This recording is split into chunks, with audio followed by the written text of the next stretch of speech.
From Washington, this is VOA News. I'm Liz Palka reporting. China denies oil exchange with North Korea. South Korea's foreign ministry says the country has seized a Hong Kong-flagged ship that transferred oil to a North Korean vessel in international waters, despite United Nations Security Council sanctions. This comes the same day a Chinese foreign ministry spokeswoman rejected allegations of any Chinese involvement in smuggling goods. That includes facilitating oil shipments to North Korea. Thursday, U.S. President Donald Trump said he was disappointed China would take part in an oil exchange with North Korea despite sanctions. Former soccer star George Weah is set to be sworn in as Liberia's new president. This after Liberia's electoral commission declared him the winner of Tuesday's vote. Weah ran against Vice President Joseph Boakai and was very popular with young voters. Weah's victory represents Liberia's first peaceful and democratic transfer of power in more than 70 years.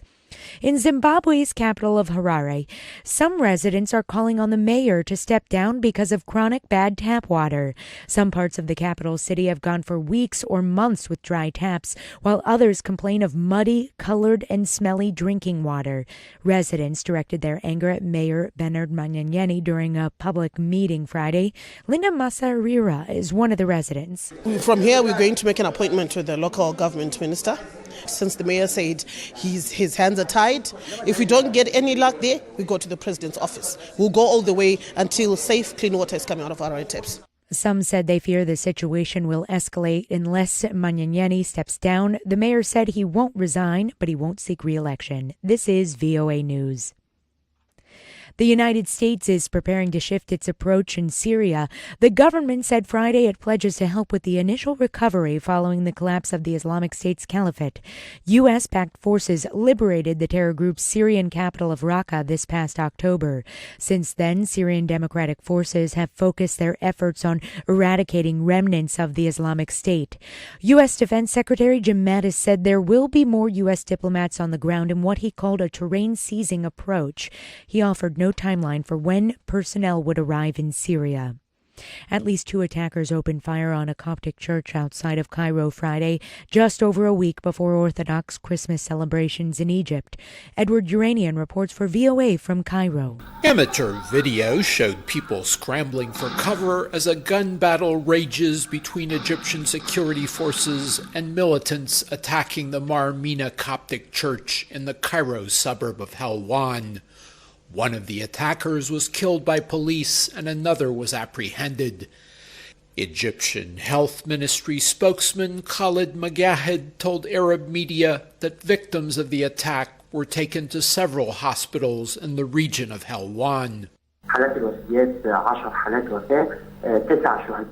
He says that around 10 people were killed, including one of the attackers, and that patients were taken to a number of local hospitals where some were undergoing emergency surgery. Edward Uranian for VOA News, Cairo. Now to news on the Israeli-Palestinian conflict.